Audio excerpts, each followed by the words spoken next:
Hello dear learners, एक बार फिर से परीक्षा संकल्प के इस ऑनलाइन एजुकेशन प्लेटफॉर्म पर आप सभी का बहुत बहुत स्वागत है। पिछली क्लास में हम लोगों ने ज्योमेट्री सर्कल स्टार्ट किया था। ज्योमेट्री का एक पार्ट है सर्कल, उसे हम लोगों ने स्टार्ट किया था। उसमें लास्ट क्लास में, प्रीवियस क्लास में हम लोगों ने सर्कल के पार्ट्स को कवर किया था कि वृत्त के भाग कितने होते हैं, कौन कौन से भाग होते हैं, किस भाग को क्या कहा जाता है, आर्क क्या होता है, कॉर्ड क्या होती है ना, सेगमेंट क्या होता है, सीकेंड क्या होता है। इन सभी चीज़ों को हम लोगों ने समझा था कि संकेंद्रीय वृत्त क्या होते हैं, साइक्लिक क्वाड्रिलेटरल चक्रीय चतुर्भुज क्या होता है, ये सब हम लोगों ने समझा है। तो जिन लोगों ने पिछली क्लास नहीं देखी, वो वृत्त के बेसिक को समझने के लिए, सर्कल के बेसिक को कवर अप करने के लिए प्रीवियस क्लास एक बार जाके देख लो। और उसके बाद आज की क्लास में हम लोग कवर करने वाले हैं सर्कल में जो जो भी मेन इंपॉर्टेंट थ्योरम्स होने वाले, जितनी थ्योरम इंपॉर्टेंट होती है वो सब कवर अप करने वाले हैं आज की क्लास के। अगर आपने थ्योरम्स कवर अप कर लिए तो मैक्सिमम सर्कल आपका कवर अप हो गया। फिर आपको सिर्फ और सिर्फ क्या बचेगा आपका, तो सिर्फ और सिर्फ आपके पास बचेंगे प्रैक्टिस क्वेश्चंस। क्या बचेंगे आपके पास? प्रैक्टिस क्वेश्चंस बचेंगे कि आपको सिर्फ और सिर्फ सर्कल में प्रैक्टिस क्वेश्चन सॉल्व करना है। जितने क्वेश्चन लगा सकते हो उतना आपके लिए बेहतर होगा। ज्योमेट्री में सर्कल का मेन पार्ट क्या होता है, तो मेन आपको उसके पार्ट्स पता होना चाहिए। और अगला जो है आपको उसकी थ्योरम्स पता होना चाहिए कि सर्कल में कौन कौन से थ्योरम का यूज होता है। तो हम लोग आज की क्लास में थ्योरम स्टार्ट करेंगे। बस ये दो ही क्लासेस आपके पास इंपॉर्टेंट, एक पार्ट समझ लो और एक उसकी थ्योरम समझ लो। देखो, जैसे हम लोगों ने सर्कल बनाया था पिछली क्लास में, ये सर्कल था, इस टाइप से सर्कल बनाया था। ये कहा था कि ये जो लाइन है ना, परिधि से परिधि तक जाने वाली जो लाइन है, इसे कॉर्ड कहा जाता है, जीवा।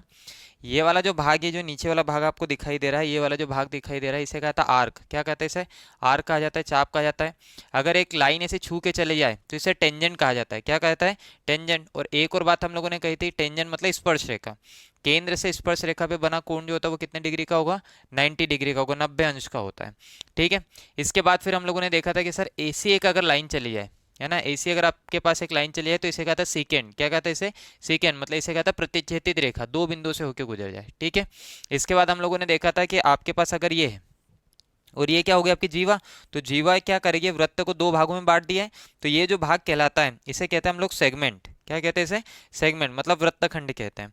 इसके अलावा अगर आपने मान लो ये सर्कल बना लिया, ठीक है, और ये जो पार्ट है मतलब त्रिज्या से अगर आपने कोई एरिया फाउंड कर लिया, तो ये जो आपके पास ये तो त्रिज्या हो गई, रेडियस हो गई। तो रेडियस से अगर आप कोई एरिया फाउंड कर रहे हो तो इस एरिया को हम लोग क्या कहते हैं, तो इसे कहता है त्रिज्य खंड। क्या कहते हैं इसे? त्रिज्य खंड कहा जाता है, सेक्टर कहा जाता है। ऐसे और भी हम लोगों ने पार्ट्स कवर अप किए हैं, तो जिन लोगों ने प्रीवियस पिछली क्लास नहीं देखी वो पिछली क्लास देख लो, तो सारे पार्ट्स कवर अप हो जाएंगे। आज हम लोग स्टार्ट करने वाले थ्योरम्स कि सर्कल में कौन कौन से थ्योरम्स है जो आपके यूज में आती है। और मैं आपके इनके कुछ कुछ एग्जाम्पल भी बताते जाऊंगा। आपको क्या करना है, एक नोट्स बनाना है, प्रीवियस सर्कल के पूरे नोट्स बनाओ, प्रीवियस पार्ट्स लिखो। जब तक आप नोट्स नहीं बनाओगे, कितने यूट्यूब वीडियो देख लो, आपका कुछ नहीं होने वाला है। आप नोट्स बनाओ, प्रीवियस वीडियो मैंने सारे नोट्स को बहुत अच्छे से कवर अप किया है। जनरली अगर आपने, मैंने भी पूरे यूट्यूब पे देखा, पहले देखा कि सबने सिर्फ क्या क्या है, सिर्फ सर्कल बना बना के एक्सप्लेन किया। मैंने पूरी बाकायदा पूरी थ्योरम लिखी, उसके पॉइंट भी लिखे कि ये नहीं तो हम ये भी बोल सकते क्या क्या हो सकता है, सारी चीज़ें लिखी और बाइलिंगुअल लिखी है। तो आप प्रॉपर एक बार नोट्स बना लो, फिर आपको किसी चीज़ की जरूरत पड़ेगी नहीं।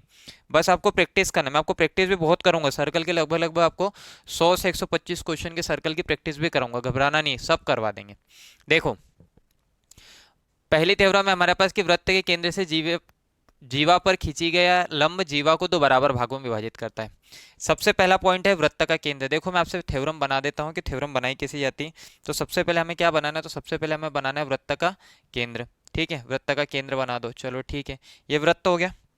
मान लो ये हो गया आपके वृत्त का केंद्र। क्या हो गया? ये वृत्त का केंद्र हो गया। वृत्त के केंद्र से जीवा, मैं अभी आपको बता रहा हूँ, बाद में धीरे धीरे आपको आ जाए। जीवा क्या होती है, तो जीवा आपको पता है कि परिधि से परिधि तक की दूरी को क्या कहता है? जीवा कहा जाता है। मान लो कि ए बी आपके पास जीवा हो गई, है ना, ए बी क्या हो गया आपके पास? जीवा हो गई, कॉर्ड हो गई। ठीक है, perpendicular draw from centre on a cord, ये कॉर्ड हो गई, जीवा हो गई।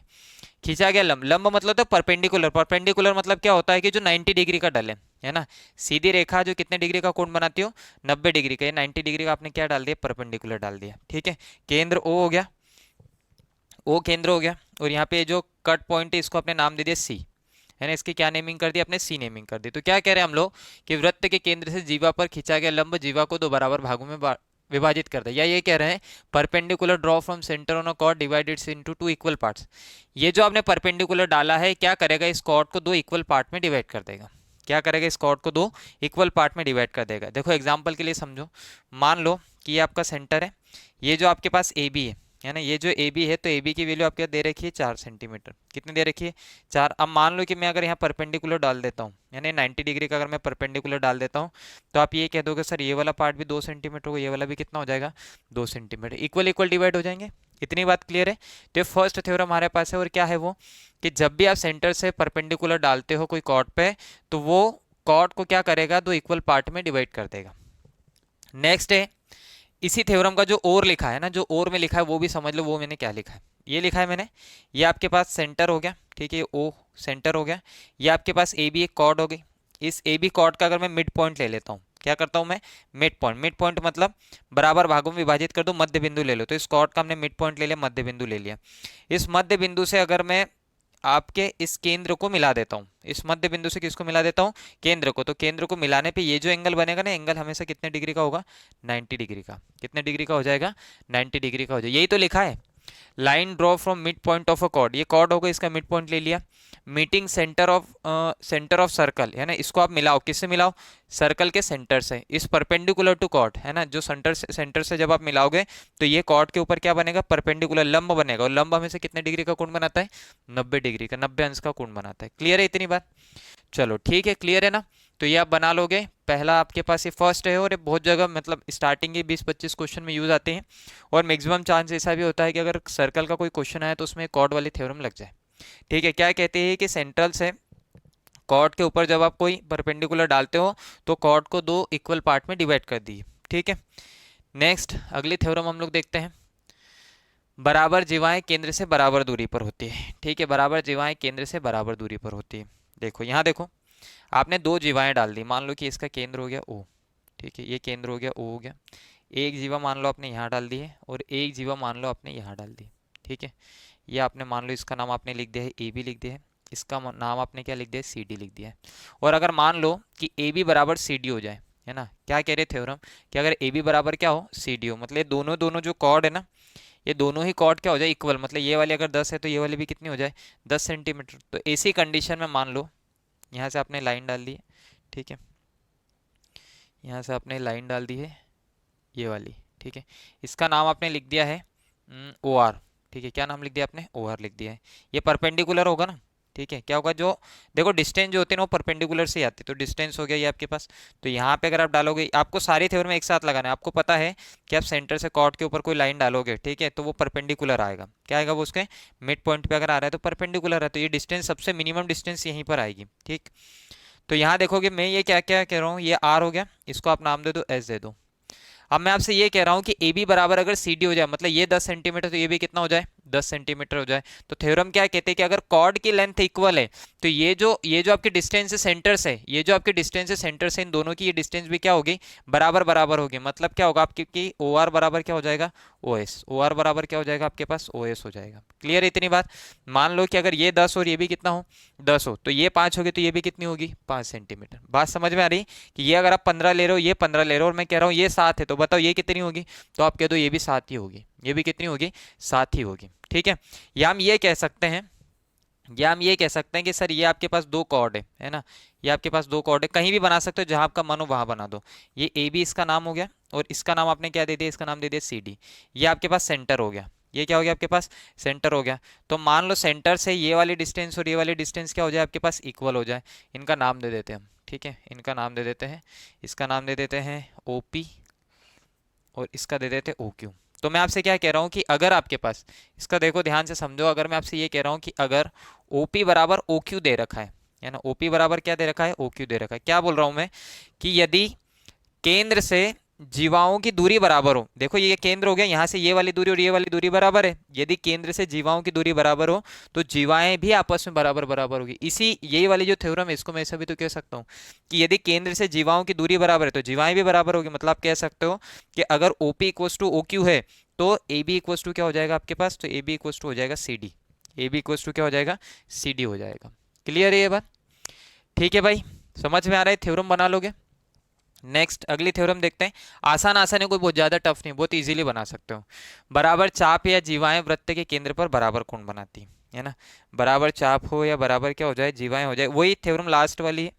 इसी को बस थोड़ा सा एक्सप्लेन करना है। कैसे करना है? देखो मान लो कि केंद्र हो गया, ये केंद्र आपने बना दिया, केंद्र O है। ये आपके पास एक जीवा हो गई है ए बी, या इसी को आप एक चाप भी कह सकते हो। चाप किसे कहोगे? चाप क्या होता है तो आपको पता है कि सर ये होता है आर्क, यही आर्क होगा। ठीक है, तो या तो आप कॉर्ड ए बी कह दो, कॉर्ड ए बी मतलब इसके एक ए पॉइंट यहाँ हो जाएगा, ये यहाँ पर ए हो जाएगा और यहाँ बी हो जाएगा। या आप इसी को क्या कह दो, आप कह दो आर्क, तो आर्क ए बी में ये आर्क ए और बी मतलब इसका एक पॉइंट ये और एक पॉइंट ये हो गया, तो कुछ भी कह सकते हो। ठीक है, अगला पॉइंट क्या लिखा है कि बराबर जीवाएं। बराबर जीवाएं का मतलब कि ए बी जितनी लेंथ की है उतनी लेंथ की एक और कॉर्ड होगी। एक और कॉर्ड होगी तो हमने नाम दिया उसका सी डी। क्या नाम दे दिया हमने? सी डी नाम दे दिया। उसको कहीं भी ड्रॉ कर देते हैं, मान लो यहाँ ड्रॉ कर दिया, मान लो यहाँ ड्रॉ कर दिया तो बड़ी हो गई थोड़ी सी, यहाँ ड्रॉ कर दिया। और मैं आपसे क्या कह रहा हूँ कि जितनी ए बी है ना उतनी ही कौन है आपकी? सी डी भी है। जितनी ए बी है उतनी ही कौन है आपकी? सी डी भी। ए बी और सी डी दोनों की लेंथ क्या है? इक्वल इक्वल है। अब मान लो कि यहाँ से आपके पास कोई एंगल बन रहा है ना, सेंटर पे एंगल कोई बन रहा है और ये वाला एंगल बन रहा है मान लो थीटा। ये वाला एंगल क्या बन रहा है? थीटा बन रहा है। तो आपसे ये पूछा जाए ना कि ये वाला एंगल बताओ, ये वाला एंगल बताओ, तो आप ये कह दोगे सर जब इनकी लेंथ बराबर इक्वल है, मतलब ए बी बराबर सी डी है, ए बी बराबर क्या है? सी डी है, तो ये जो बनने वाला एंगल है, ये जो बनने वाला एंगल है, देखो यहाँ से एंगल देखो कौन सा एंगल बना है? ए ओ बी। कौन सा बना है? ए ओ बी। ये वाला जो एंगल है, ये एंगल बराबर होगा किसके बराबर होगा? सी ओ डी के। किसके बराबर होगा? सी ओ डी के। हम ये कह रहे हैं कि अगर आपके पास कॉर्ड मतलब जीवाओं की लंबाई बराबर है तो उनके द्वारा केंद्र पे बना कोण भी आपस में क्या होगा? बराबर बराबर होगा। क्लियर है इतनी बात? या हम ये कह सकते हैं कि यदि दो जीवाओं द्वारा केंद्र पे बना कोण बराबर है तो फिर जीवाओं की लंबाई भी आपस में क्या हो जाएगी? बराबर। समझ में आ रहा है ना भाई? अगर ये केंद्र पे ये कोण बराबर है मतलब ये जो जीवाएं होंगी उनकी लंबाई भी क्या होगी? बराबर बराबर इक्वल हो जाएगी। कॉर्ड भी आपके पास इक्वल हो जाएगी। इतनी बात समझ में आ रही है? देखो तीन थ्योरम में आपको बराबर बराबर रिपीट कराते चलता हूँ। सर्कल से अगर आप कॉर्ड के ऊपर मिड पॉइंट पे परपेंडिकुलर डालते हो तो मिड पॉइंट को अगर मिलाते हो तो परपेंडिकुलर 90 डिग्री का होगा और ये परपेंडिकुलर क्या करेगा? कॉर्ड को दो इक्वल पार्ट में डिवाइड कर देगा। अगला हम लोग क्या कह रहे हैं कि अगर अगर आपके पास दो कॉर्ड है जिनकी लेंथ अगर इक्वल है तो सेंटर से उनकी डिस्टेंस भी इक्वल ही होगी, दूरी भी समान होगी। या हम ये कह रहे हैं कि अगर आपके पास अलग अलग कॉर्ड है, अलग अलग जीवाएं हैं, उनकी केंद्र से दूरी समान है, केंद्र से क्या है? दूरी समान है, तो जीवाओं की लंबाई भी आपस में बराबर बराबर होगी। अगला क्या कह रहे हैं हम लोग कि यदि आपके पास जीवाएं बराबर है मतलब कॉर्ड इक्वल है तो उनके द्वारा सेंटर पे जो बनने वाला एंगल होगा, है ना, केंद्र पे बनने वाला जो कोण होगा वो एंगल भी आपका इक्वल इक्वल ही होगा। मतलब ये अगर 60 डिग्री है तो ये भी 60 डिग्री होगा। कैसे? देखो मान लो मैंने ये सर्कल ड्रॉ कर लिया, एक ही आपके पास कॉर्ड हो गई, ठीक है, एक ये वाली कॉर्ड हो गई, एक ये वाली कॉर्ड हो गई। मैं आपसे कह रहा हूँ कि ये जो है ये कॉर्ड और ये कॉर्ड दोनों आपस में इक्वल है और ये जो एंगल बना रही है ये बना रही है 40 डिग्री का। तो मैं आपसे ये पूछ रहा हूँ कि मुझे ये बताओ कि ये वाला एंगल कितने डिग्री का होगा। तो आप ये कह दो ना कि अगर ये 40 है और कॉर्ड इक्वल है तो ये भी कितने डिग्री होगा? 40 डिग्री होगा। बस इतनी सी बात है। नेक्स्ट देखो, किसी चाप या जीवा द्वारा वृत्त के केंद्र पे बनाया गया कोण समान दिशा में वृत्त की परिधि पर बनाए गए कोण का क्या होता है? दुगना होता है। कैसे? यहाँ देखो सर्कल ड्रॉ करते हैं सबसे पहले तो, ठीक है, ये सर्कल हो गया। कॉर्ड या फिर आर्क कुछ भी ले सकते हो आप, और वो लेने के लिए आपको क्या करना पड़ेगा? ये पॉइंट हो गए, ये ए हो गया और ये क्या हो गया आपका? बी हो गया। ठीक है, ये भी एक कॉर्ड हो गई। मान लो ये सेंटर है, सेंटर हमने दे दिया ओ। यहाँ पे आपके पास एंगल बन रहा है कोई, ठीक है, यहाँ पे आपके पास कोई एंगल बन रहा है। मान लो कि ये जो एंगल बना है थीटा डिग्री है। कितने डिग्री है? थीटा डिग्री है। ठीक है, थीटा डिग्री है। इस एंगल को भी हटाओ। अब देखो ये एंगल हो गया, इसी कॉर्ड से आप क्या करो? एक एंगल बनाओ। कहाँ बनाओ? सरकमफेरेंस पे, है ना, कहीं भी बना सकते हो, आपका जहां मन हो ना, सेम डायरेक्शन में बस बनना चाहिए, इन्हीं दो पॉइंट से बनना चाहिए। ठीक है, हमने यहाँ बना दिया, ये पॉइंट बना। तो ये कह रहा है कि मान लो ये पॉइंट सी है, ठीक है, ये पॉइंट सी है, तो ये वाला एंगल अगर थीटा है, ये वाला एंगल क्या है? थीटा, तो ये जो सेंटर पे बनने वाला एंगल है ये 2 थीटा होगा। ये जो सेंटर पे बनने वाला एंगल है कितना हो जाएगा? 2 थीटा हो जाएगा। मतलब अगर आपसे कहा जाए कि एंगल ए ओ बी की वैल्यू बताओ, है ना, किसकी वैल्यू बताओ? ए ओ बी, तो आप ये कह दोगे सर ये जो है ना ये वाला एंगल बनेगा, यहाँ जो बनेगा उसका डबल होगा। मतलब ये ए सी बी, है ना, कौन सा एंगल बन रहा है आपके पास? ए सी बी, और इसका क्या हो जाएगा? डबल। तो डबल हो जाएगा तो क्या कर दो इसमें? 2 का मल्टीप्लाई करा दो, 2 का गुणा करा दो। क्लियर है इतनी बात कि ये जो सेंटर पे बनने वाला एंगल है ये आपके सरकमफेरेंस पे बनने वाले एंगल का क्या होता है? डबल होता है। या इसी थ्योरम को आप रिवर्स में भी कह सकते हो, रिवर्स में भी कह सकते हो। रिवर्स में कैसे कहोगे? तो रिवर्स में कहने के लिए देखो मैं यहीं बना देता हूँ। रिवर्स में कहने के लिए आप इस थ्योरम को कैसे रिवर्स कह सकते हो? देखो हम ये कह सकते हैं कि आपके पास ये कोई कॉर्ड होगा, जीवा होगा, ये भी, इससे आपने क्या कर लिया? सरकमफेरेंस पे कोई एंगल बना दिया सी। मान लो ये वाला आपका एंगल है, अगर यहाँ पे एंगल दे रखा है तो आपको पता है कि ये वाला जो एंगल होता है ये इसका डबल होगा, हो जाएगा। पर मैं अगर ये कह रहा हूँ कि यहाँ एंगल दे रखा है और ये पूछा जाए, मान लो ये थीटा दे रखा है, ये क्या दे रखा है थीटा, तो ये डबल होता है तो ये आधा ही होगा ना इसका, ये आधा होगा, मतलब इसकी वैल्यू क्या होगी θ/2, इसकी वैल्यू क्या हो जाएगी θ/2। कैसे देखो, यहाँ देखो मैं आपके दोनों टाइप से क्वेश्चन करा देता हूँ, ठीक है। मान लो ये ए है, ये आपके पास बी हो गया, ये सी पॉइंट हो गया, ये वाला एंगल है 30 डिग्री, कितने डिग्री है 30 डिग्री, ये सेंटर हो गया ओ। तो मैं आपसे कह रहा हूँ कि सेंटर पे बनने वाला एंगल बताओ, तो आप कह दोगे ना कि अगर सर ये 30 डिग्री है तो ये कितने डिग्री होगा 60, सेम डायरेक्शन में एंगल डबल हो जाएगा 60 डिग्री। नेक्स्ट देखो, अगर मैं आपसे ये कह रहा हूँ कि भाई ये आपके पास एक सर्कल है, इसमें आप यहाँ पे सेंटर पे एंगल बना रहे हो, सेंटर पे बनने वाला जो एंगल है ये आपका बन रहा है 70 डिग्री का, कितने डिग्री का बन रहा है 70 डिग्री का। और मैं आपसे ये पूछ रहा हूँ कि मुझे बताओ कि ये सरकमफेरेंस पे बनने वाला एंगल कितना होगा, तो आप ये कह दो सर ये इसका सरकमफेरेंस पे जो एंगल होगा वो सेंटर के एंगल का हाफ होगा, होगा ना, तभी तो भाई ये वाला एंगल डबल हो पाएगा। तो ये हाफ होगा तो 70 है, तो ये कितने डिग्री हो जाएगा 35 डिग्री, कितने डिग्री होगा 35 डिग्री। तो हम ये कह रहे हैं कि किसी चाप या जीवा द्वारा वृत्त के केंद्र पर बनाया गया कोण, केंद्र पे बनाया गया कोण समान दिशा में परिधि पर बने कोण का क्या होता है दुगना होता है, परिधि पे बने कोण का क्या होता है दुगना।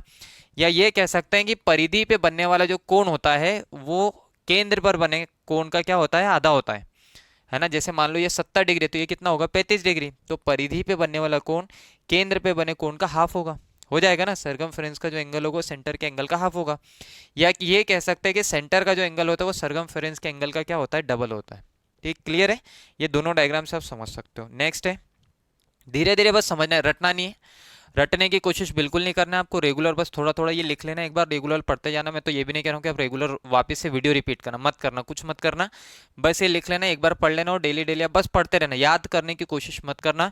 हम क्वेश्चंस में जब इनका यूज़ करेंगे ना तो सब याद हो जाएगी, जब 100 125 क्वेश्चन आप सॉल्व करोगे ट्राई करोगे तो ऑटोमेटिकली ये सब याद हो जाएगी। नेक्स्ट अगला देखो, अगला क्वेश्चन है हमारे पास, अगला क्वेश्चन है अर्धवृत्त में बना कोण कैसा होता है समकोण, अर्धवृत्त में बना कोण कैसा होता है समकोण। तो अगर मैं अर्धवृत्त बनाता हूँ, ठीक है, अगर मैं क्या बना दूं अर्धवृत्त बना दूं, अर्धवृत्त क्या होता है, तो अर्धवृत्त बनता है व्यास से, किससे बनता है भाई व्यास से, ये व्यास हो गया। और व्यास क्या होता है, तो आप ये कह दोगे परिधि से परिधि तक की दूरी, distance from circumference to circumference, ठीक है।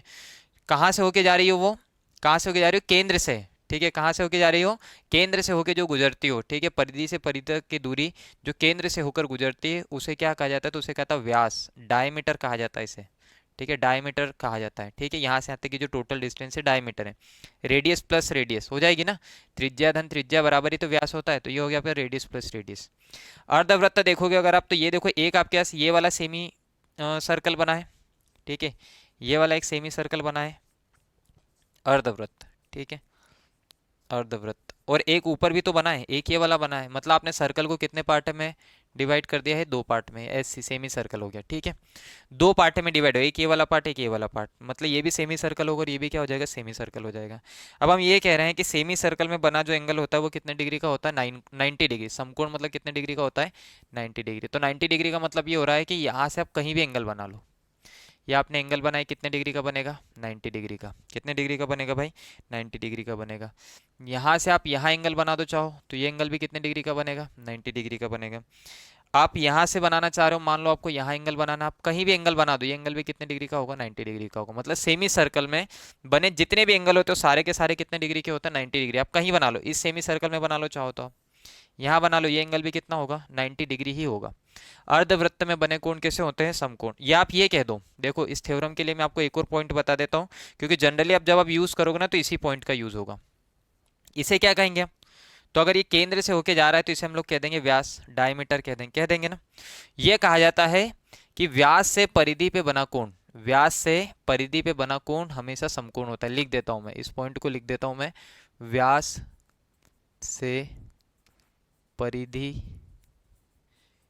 पर बना कोण समकोण। और समकोण कितने डिग्री का होता है, समकोण कितने डिग्री का होता है 90 डिग्री, है ना, समकोण 90 डिग्री का होता है। ठीक है, ठीक है, angle form by chord, angle form by diameter on chord is always right angle. ठीक है, हमेशा कितने डिग्री का होगा 90 डिग्री का होगा। ठीक है, नेक्स्ट है अगला देखो, वृत्त के एक ही खंड पर बने कोण आपस में क्या होंगे, बराबर। एक ही खंड में बने कोण, या आप ये कह दो कि परिधि पर, ठीक है, या जीवा से, एक ही जीवा से, इसे मैं एक और पॉइंट इसका लिख देता हूँ, एक ही, आसान भाषा में आपके लिए लिख देता हूँ, ये तो थ्योरम है, आसान भाषा में अगर मैं लिखूंगा, एक ही जीवा से, एक ही जीवा से समान दिशा में, इसका ध्यान रखना है ना, क्या लिखा है मैंने, समान दिशा में, सेम डायरेक्शन, ठीक है, समान दिशा सेम डायरेक्शन में, ठीक। यहाँ देखो, अगर आप ये खींच रहे हो है ना, डायमीटर खींच रहे हो, तो डायमीटर से तो नीचे की भी उतनी ही डिस्टेंस होगी, ऊपर की भी उतनी होगी, सेमी सर्कल हाफ इधर हो गया। लेकिन जब आप कॉर्ड डालते हो, है ना, जब आप क्या डालते हो, कॉर्ड मतलब जीवा, ठीक है, आप क्या डाल दो, ऐसे जीवा डाल दो, ये जीवा डाल दी, तो इधर दूरी कम होगी, इधर ज़्यादा होगी, ऐसा हो रहा है ना। तो आपको एक दिशा का ध्यान रखना है, एक ही जीवा से समान दिशा में परिधि पर, कहाँ पर, परिधि पर, परिधि पर मतलब सरकमफेरेंस, बने परिधि पर बने सभी कोण, सरकमफेरेंस से जितने भी आप एंगल बनाओगे सभी कोण समान होते हैं। सरकमफेरेंस पे आप जितने भी एंगल बना लो, सारे के सारे क्या होंगे, इक्वल, सारे के सारे क्या हो जाएंगे, इक्वल हो जाएंगे। कैसे, देखो यहाँ देखो, आपने यहाँ से एंगल बनाया, सरकमफेरेंस पे कहीं भी आप एंगल बना दो, ये एंगल बना दिया, ये हो गया आपका ए बी। तो ये वाला एंगल मान लो, ये अपने सी पॉइंट है, तो ये वाला एंगल मान लो आपका थीटा है, कितना है, थीटा है। अब इसी सरकमफेरेंस से आप एक और एंगल बनाओ, 90 डिग्री नहीं होगा, इसका ध्यान रखना है, ठीक है। 90 डिग्री कब होता है, जब आप कहाँ से डालो, कहाँ से डालो, सबसे बड़ी जीवा, है ना, लेंथेस्ट कॉर्ड, और लेंथेस्ट कॉर्ड सबसे बड़ी जीवा व्यास होती है, कौन सी होती है, व्यास। और व्यास क्या होता है, तो परिधि से परिधि तक की दूरी जो किससे होके गुजरे, केंद्र से, किससे होके गुजरे, केंद्र से। तो केंद्र से व्यास से परिधि पे बना कोण 90 डिग्री होगा। व्यास से परिधि पे बना कोण कितने डिग्री का होता है, 90 डिग्री का। ये कहेंगे कि अर्धवृत्त में बना कोण क्या होता है, समकोण, समकोण मतलब 90 डिग्री। अगला देखो, हम ये कह रहे हैं कि वृत्त के एक ही खंड में बने कोण बराबर होते हैं, ठीक है। Angle in same segment of circle are equal. आप एक ही वृत्त खंड में जितने भी कोण बना दो सब बराबर बराबर होंगे, मतलब अगर ये थीटा है तो ये भी कितना होगा, थीटा होगा। और आपका मन नहीं मान रहा है, आपको और बनाना है तो और बना लो, देखो यहाँ बना दो, तो ये वाला एंगल भी कितना होगा, तो ये वाला भी कितना हो जाएगा, थीटा हो जाएगा। अब मान लो ये थीटा है, तो मैं कह रहा हूँ और बनाओ, यहाँ बना लो, तो ये वाला एंगल भी कितना होगा, तो ये वाला भी कितना होगा, थीटा होगा, ठीक है। देखो एग्जाम्पल से मैं आपको समझाता हूँ। ये आपके पास सर्कल हो गया, कहा जाए कि एक जीवा है, इसकी क्या है, एक जीवा, मान लो हमने जीवा डाल दी ए बी, ए बी से परिधि पर, है ना, बिंदु सी पर बना कोण जो है वो मान लो लिखा है 40 डिग्री, कितने डिग्री है, 40 डिग्री। तो बताओ इसी ए बी से इस बिंदु डी पे बना एंगल बताओ, बिंदु डी पे बना कोण बताओ। तो बिंदु डी पे बना कोण अगर हम ए बी से बनाएंगे तो ऐसा बनेगा। और अगर ये सी पे बनने वाला कोण 40 डिग्री का है, तो ये वाला एंगल भी कितने डिग्री का होगा, आपका 40 डिग्री का, ठीक है। ये 40 है तो ये भी कितना होगा, 40। मतलब किसी जीवा से परिधि पर एक ही दिशा में बने कोण सारे कितने क्या होंगे, इक्वल इक्वल हो जाएंगे, ठीक है। Angle form by chord on circumference of a circle are always equal. जितने भी आपके एंगल होंगे सभी के सभी क्या होंगे, समान होंगे, ठीक है, बराबर होंगे। अगला देखो, अगला है चक्रीय चतुर्भुज। अब चक्रीय चतुर्भुज है ना, साइक्लिक क्वाड्रिलेटरल क्या होता है, ये तो मैंने आपको लास्ट क्लास, प्रीवियस क्लास में बताया था कि चक्रीय चतुर्भुज कैसे बनाया जाता है। मैं यहाँ बना देता हूँ, देखो चक्रीय चतुर्भुज ऐसे बनता है, ठीक है। ये आपका होता है चक्रीय चतुर्भुज। कैसे बनता है चक्रीय चतुर्भुज भाई, बताओ जरा। तो आप ये कहोगे सर, वृत्त में अगर आप, सर्कल में अगर आप एक क्वाड्रिलेटरल बना लो, सर्कल में क्या बना लो, क्वाड्रिलेटरल, और उस क्वाड्रिलेटर के चारों जो वर्टेक्स हो, चारों जो शीर्ष हो जाए ना, वो चारों शीर्ष कहाँ हो जाए, कहीं भी बना सकते हो, आपका जहां मन हो ना वहां बना सकते हो। बस कंडीशन क्या है कि चारों जो शीर्ष है, मान लो आप बनाना चाहो ना यहाँ बना लो, क्या फर्क पड़ रहा है उससे, यहाँ बना दो, बस चारों शीर्ष का आना चाहिए वृत्त की परिधि पर, सरकमफेरेंस पे आना चाहिए, ठीक है। चारों जो वर्टेक्स होंगे ना, वो चारों वर्टेक्स का आना चाहिए आपके, तो चारों वर्टेक्स आना चाहिए कहाँ पर, सरकमफेरेंस पे परिधि पर आना चाहिए, ठीक है। वृत्त के अंदर बना हुआ चतुर्भुज जिसके सभी शीर्ष का हो जाए परिधि पर, चक्रीय चतुर्भुज कहलाता है, ठीक है। ठीक, quadrilateral form in a circle of that's all vertex on circumference of a circle, ठीक है। सरकमफेरेंस पे क्या हो जाए, इसके सारे वर्टेक्स हो जाए, तो ऐसा बनने वाला जो चतुर्भुज होगा, क्वाड्रिलेटर होगा, वो होगा आपका साइक्लिक क्वाड्रिलेटरल, चक्रीय चतुर्भुज होगा। तो ये तो आपने चक्रीय चतुर्भुज बना दिया। अब ये कहा गया है कि चक्रीय चतुर्भुज में आमने सामने के जो कोण होते हैं, ये वाला कोण मान लो ये ए हो गया, ये आपने बी बना दिया, ये सी बना दिया और ये डी बना दिया। आमने सामने के कोणों का योग जो होगा वो कितने डिग्री का होता है, 180 अंश का। कितने डिग्री का होगा भाई, 180 अंश का। मतलब मैं कहूँ कि एंगल ए और इसके सामने का कोण कौन सा है, एंगल सी। तो मैं ये कह रहा हूँ कि एंगल ए हो गया और एंगल ए के सामने क्या हो गया, एंगल सी हो गया, बराबर होगा, कितने डिग्री होगा, कितने डिग्री का होगा, तो आमने सामने के कोणों का योग, मतलब इन दोनों का जो सम होता है ना, इन दोनों का जो सम होगा वो 180 डिग्री होगा, बराबर बराबर। ऐसे ही कहा कि आमने सामने के अगर कोण की बात चल रही है तो आप कहोगे सर ये भी तो आमने सामने के कोण है, और ये आमने सामने के कोण है, मतलब ये कह देंगे कि angle B plus angle D equals to भी कितना होगा आपका 180 डिग्री। कितना हो जाएगा 180 डिग्री। और दोनों का अगर हम साथ में लिखे तो ऐसा नहीं कह सकते क्या कि angle A plus angle C equals to होगा angle B plus angle D. ये वाले और ये वाले आपस में, क्योंकि ये भी 180 ये भी 180 और सभी अगर इनको देखा जाए तो ये भी 180 होंगे और ये भी 180 होंगे, तो आपको ध्यान रखना है कि आमने सामने के कोई से भी पेयर बना लो आप, चाहे ये वाला पेयर ले लो चाहे ये वाला पेयर ले लो, इनका जब एंगल का सम करेंगे तो वो कितने डिग्री आना चाहिए, तो वो आना चाहिए 180 डिग्री। कितना आना चाहिए 180 डिग्री। ये वाला एंगल ले लो चाहे आप ये वाले दोनों एंगल ले लो, इन दोनों का सम 180 डिग्री आना चाहिए। अब देखो क्वेश्चन क्या कहता है आपसे, ये सर्कल हो गया, इसके अंदर आपके पास एक साइक्लिक कोऑर्डिनेटर बना है, ये वाला कोऑर्डिनेटर बना है। मैं आपसे ये कह रहा हूँ कि ये वाला जो एंगल है ये 80 डिग्री का है। कितने डिग्री का है 80 डिग्री का। तो बताओ ये वाला एंगल कितने डिग्री का होगा, तो आपको पता होना चाहिए सर ये साइक्लिक कोऑर्डिनेटर हो गया, और आमने सामने जो दोनों अपोजिट एंगल है ये 180 होना चाहिए। 180 में से अगर ये 80 है तो ये कितने डिग्री हो जाएगा, कितने डिग्री होगा भाई 100 डिग्री। कितने डिग्री हो जाएगा 100 डिग्री हो जाएगा। और बना लेते हैं हम लोग, तो देखो और देखो, ये सर्कल हो गया। अगर मैं साइक्लिक कोऑर्डिनेटर, तो आपने कहा सर चारों जो वर्टेक्स आना चाहिए, चारों वर्टेक्स कहाँ आना चाहिए आपके सरकमफ्रेंस परिधि पर आना चाहिए। अब मैं आपसे ये कह रहा हूँ कि ये वाला जो बनने वाला कोण है, ये वाला बनने वाला कोण, ये एंगल आपका हो गया 50 डिग्री। कितने डिग्री हो गया 50 डिग्री, 50 डिग्री। तो ये वाला एंगल कितना होगा, तो ये वाला एंगल आपको पता होना चाहिए कि दोनों का योग कितना होना चाहिए 180। तो 180 में से क्या करो आप 50 को घटा दो तो पता चल जाएगा। 180 में से 180 में से 50 को माइनस करो तो कितने डिग्री आएगा आपके पास 130। तो आप कह दो ये वाला एंगल 130 होगा ना, 130 प्लस 50 इक्वल्स टू 180 हो जाएगा। क्या कह रहे हैं हम लोग कि क्वाड्रिलेटर, साइक्लिक क्वाड्रिलेटर में अपोजिट एंगल का जो सम होता है वो 180 डिग्री होता है। कितना होता है 180 डिग्री। क्या इतनी बात क्लियर है क्या आपको, इतनी बात क्लियर है क्या। चलो देखो नीचे वाली लाइन क्या है वो भी मैं आपको बताता हूँ, है ना, ये तो आप बना लोगे समझ जाओगे ना। अभी नीचे वाली लाइन क्या है ये भी मैं आपको समझा देता हूँ, ठीक है, नीचे वाली लाइन समझा देता हूँ क्या लिखा है। यहाँ देखो वापस से हम लोग अब डायग्राम पे आ जाते हैं, डायग्राम पे आ जाओ। देखो क्या लिखा है कि इसमें जो बनने वाले एंगल होते हैं अपोजिट एंगल का सम कितना होता है, तो 180 डिग्री। कितना होता है 180 डिग्री है, ठीक है। इधर मैं बनाता हूँ एक, है ना, आपके लिए बना लेता हूँ, ये लो, ये 180 डिग्री हो गया। अपोजिट एंगल का सम कितना हो गया 180 डिग्री, ऐसे बना देते हैं इस बार। ये इन दोनों का सम कितना हो गया 180 डिग्री हो गया। अब देखो यहाँ पे हम एक पॉइंट बना देते हैं, इसका नाम दे देता हूँ मैं ए बी सी और डी, ये नाम दे दिया। यहाँ देखो ये वाला पॉइंट ले रहा हूँ मैं, सी पॉइंट ले रहा हूँ, ठीक है, सी पॉइंट ले रहा हूँ। इससे ऊपर अगर जाएंगे तो इससे ऊपर जाने पे ये पॉइंट डी है, ये मैंने इसको अलग ले लिया, ये पॉइंट सी है और ये डी है। हमें पता है कि सरल रेखा पर स्ट्रेट लाइन पे जो एंगल बनता है, सरल रेखा पे जो बनता है कोण, वो 180 अंश होता है। कितने अंश होता है 180 अंश। अब देखो यहाँ देखते जाओ, यहाँ देखते जाओ, मैं आपसे कह रहा हूँ कि ये वाला कोण है 60 डिग्री। कितने डिग्री है 60 डिग्री। तो ये वाला कोण कितना होगा, आपको पता है अपोजिट एंगल का जो सम होता है वो 180 डिग्री होना चाहिए। तो ये 60 है तो 120 होगा, तभी तो 180 हो पाएगा। 60 और 120 कितना हो जाएगा 180 हो जाएगा, ठीक है, 180 हो गया।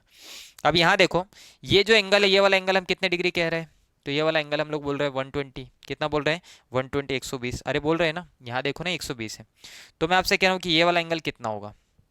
आपको पता है स्ट्रेट लाइन का जो एंगल होता है वो 180 होता है भाई। सरल रेखा पे बना कोण 180 अंश होता है, तो 180 अंश में से अगर ये 120 है तो ये कितना होगा, तो 180 में से आप क्या करो 120 को माइनस कर दो, और 180 में से 120 को माइनस करो तो कितना आएगा 60। मतलब मैं आपसे बोलूँ कि ये वाला एंगल कितने डिग्री का होगा, तो आप कह दोगे सर 60 डिग्री का। कैसे, क्योंकि ये 120 है तो ये कितना हो जाएगा 60 हो जाएगा।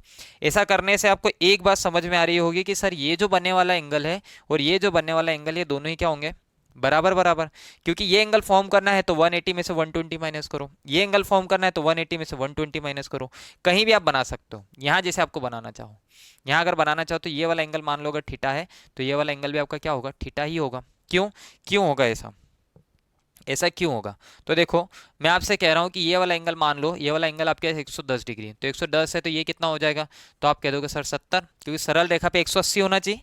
180 में से इधर 110 है तो इधर कितना होगा 70। अब ये साइक्लिक कोऑर्डिनेटर है ना, तो इन दोनों का सम भी 180 होना चाहिए, इन दोनों का सम 180 होना चाहिए। अगर ये 110 है तो ये कितने डिग्री होगा 70 डिग्री। तो हो गया बराबर, ये 70 तो ये भी 70। तो देखो नेक्स्ट जो लाइन लिखी वो क्या है, if one side of a cyclic coordinator is extended then the external angle so formed in is equal to internal opposite angle. मतलब क्या हो गया कि आप किसी चक्रीय चतुर्भुज की किसी एक भुजा को आप आगे बढ़ाओ, चक्रीय चतुर्भुज की किसी एक भुजा को क्या कर दो आप, आगे बढ़ा दो। और आगे बढ़ने पर यहाँ जो बनने वाला एंगल है, यहाँ जो बनने, ये एक्सटीरियर एंगल होगा ना, इस साइड को आगे बढ़ाने पे ये वाला जो एंगल बनेगा एक्सटीरियर एंगल होगा। अगर ये वाला एंगल थीटा है, ये वाला एंगल क्या है, थीटा है, तो ये वाला एंगल भी क्या हो जाएगा, थीटा हो जाएगा। ये वाला एंगल भी कितना होगा, थीटा। और इस एंगल की बात की जाए तो ये कितना हो जाएगा, तो इसे आप कह सकते हो सर 180 माइनस थीटा। क्या कह सकते हो इसे आप, 180 माइनस थीटा बोल सकते हो ना, बिल्कुल बोल सकते हो, क्यों नहीं बोल सकते हो। ये पूरा 180 होता है, ये अगर मान लो 60 है तो ये कैसे निकालूंगा, तो 180 में से 60 माइनस कर दूंगा, 120 आ जाएगा। ये वाला अगर 60 है तो ये कैसे निकालूं, तो आपको पता है ये भी 180 होता है, तो 180 में से ये भी 60 माइनस कर दो तो आ जाएगा। तो इतनी बात है कि आपको ये पता होना चाहिए कि साइक्लिक क्वाड्रिलेटर में अपोजिट एंगल का जो सम होता है वो इक्वल होता है। साइक्लिक क्वाड्रिलेटर में किसी एक साइड को आप आगे की तरफ एक्सटेंड करते हो तो उसमें जो बनने वाला एक्सटीरियर एंगल होगा वो अपोजिट इंटीरियर एंगल के क्या होता है, इक्वल होता है ना। विपरीत एकांतर में बने कोण के क्या होता है, समान होता है, या विपरीत कोण के समान होता है। ठीक है, ठीक, इतना समझ जाओगे। ये आपके पास ये डायग्राम बनाना है और ये लिखना है, ये मैंने एग्जाम्पल के लिए लिखा है, अगर आपको समझना हो तो समझ सकते हो। नेक्स्ट देखो, अगला देखो, किसी बाह्य बिंदु से वृत्त की स्पर्श रेखाओं की लंबाई क्या होती है, बराबर होती है। स्पर्श रेखा आपको पता होना चाहिए, मैंने आपको बताया था किसी एक बिंदु पे टच करके जो निकल जाए वो स्पर्श रेखा होगी। मान लो कोई बाह्य बिंदु यहाँ पर, हमने इसका नाम दे दिया है पी, दे दिया है, क्या दे दिया है यहाँ पे, पी नाम दे दिया है। ठीक है, अब इसके लिए हमें क्या करना है, इसकी स्पर्श रेखाएं डालना है। वृत्त की बाह्य बिंदु से स्पर्श रेखाएं दो होती है, ठीक है, दो स्पर्श रेखाएं हो सकती है। एक स्पर्श रेखा हमने मान लो यहाँ डाल दी, ठीक है, एक ये डाल दी, एक और डालना है भी, यहाँ से एक इधर डाल दो। ठीक, किसी वृत्त पर आपने स्पर्श रेखाएं मान लो डाल दी, ये वाली जो लंबाई होगी और ये वाली जो लंबाई होगी, इसको नाम दे दो आप ए और इसको नाम क्या दे दो बी। तो ये कह रहा है किसी बाह्य बिंदु से वृत्त पर डाली गई स्पर्श रेखा मतलब जो टच करे सिर्फ, ये पी ए हो गई, ये क्या हो गई है पी बी। तो ये कहा जाता है कि अगर स्पर्श रेखाएं डाल रहे हो तो दोनों आपस में क्या होगी, बराबर, मतलब पी ए इक्वल्स टू क्या हो जाएगा आपके पास, P B, P A equals to क्या होगा, पी बी होगा। इतना ध्यान रखना है। और एक और बात मैंने आपको बताई थी कि जब भी आप सेंटर है और सेंटर से स्पर्श रेखा पर अगर आप एंगल बनाते हो, ये ओ हो गया, यहाँ पे अगर आप एंगल बनाओ तो एंगल कितने डिग्री का होगा, 90। या चाहो तो आप यहाँ एंगल बना दो तो यहाँ भी बनने वाला एंगल कितने डिग्री का होगा आपका, 90 डिग्री का होगा। ठीक है, परपेंडिकुलर होता है हमेशा, केंद्र से स्पर्श रेखा पर डाली गई रेखा जो होती है वो हमेशा लंब होती है। ठीक है, परपेंडिकुलर होता है। ठीक, तो ये भी आपके लिए, ये पहले मैं आपको बता चुका हूँ।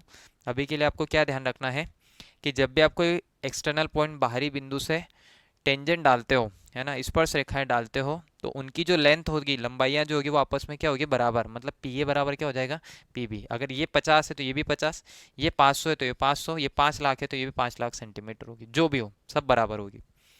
नेक्स्ट देखो अगला, यदि वृत्त की दो जीवाएं ए बी और सी डी वृत्त के भीतर या बाहर किसी बिंदु पर काटती है, ठीक है, दो जीवाएं हैं, अगर वो इंटीरियर, या तो वो आपको इंटरनल कट करेगी या तो एक्सटर्नल कट करेगी, या प्रतिच्छेदित रेखाएं कह सकते हो, बाहर से आ रही है तो, ठीक है, इंटरनल या एक्सटर्नल कैसे भी आप कट करा सकते हो। जैसे मान लो एक ये हो गई, ठीक है, और एक और बना देते हैं, हमें एक ये बना देते हैं। ठीक, अब बाह्य बिंदु से भी हम लोग ले लेते हैं कि बाह्य बिंदु से कैसे होगी, मैं दोनों बता देता हूँ आपको, पहले डायग्राम बना देते हैं इसके। ठीक है, कोई एक पॉइंट है वहाँ से आ रही है, कोई एक पॉइंट से आपको लेना है, यहाँ से ले लो, मान लो ये हो गया, और इसी पॉइंट से आपको लेना है, यहाँ ले लो। ठीक है, ऐसे आप ले सकते हो।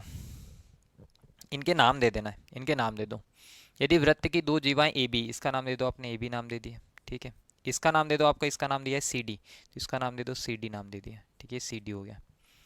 ये वृत्त के भीतर, पहले इंटरनल वाला देखते हैं फिर एक्सटर्नल वाला, भीतर या बाहर किसी बिंदु ई पर काटती है, ठीक है, इंटरनल देखते हैं, तो ये ई पॉइंट पर हो गया।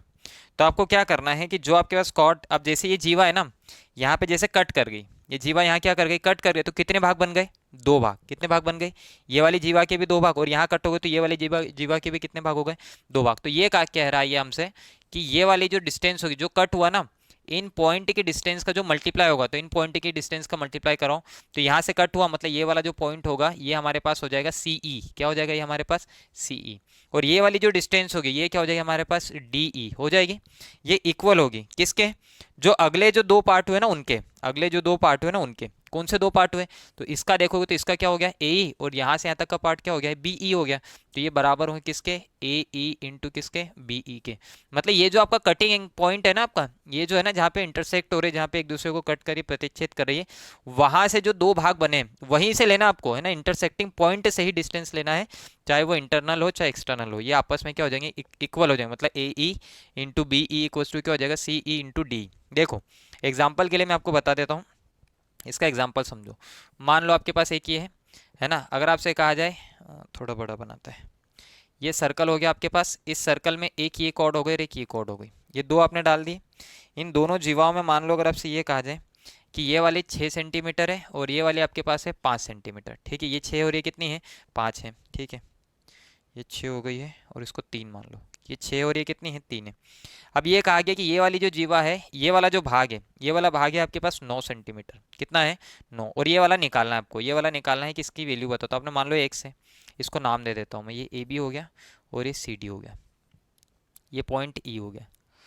अब आपको पता है कि इन दोनों का जो मल्टीप्लाई होगा, मतलब 6 इंटू 9, 6 इंटू 3 हो गया ना, 6 इंटू 3, इन दोनों का, ये और ये इन दोनों का गुणा होगा ना, ये हो गया ना आपके पास ए ई इंटू बी ई, ये जो होगा इन दोनों के मल्टीप्लाई, मतलब सी ई इंटू डी के बराबर होना चाहिए। तो सी ई बराबर कितना है 9, और डी ई बराबर कितना है आपके पास, तो डी ई बराबर आपने मान लिया x।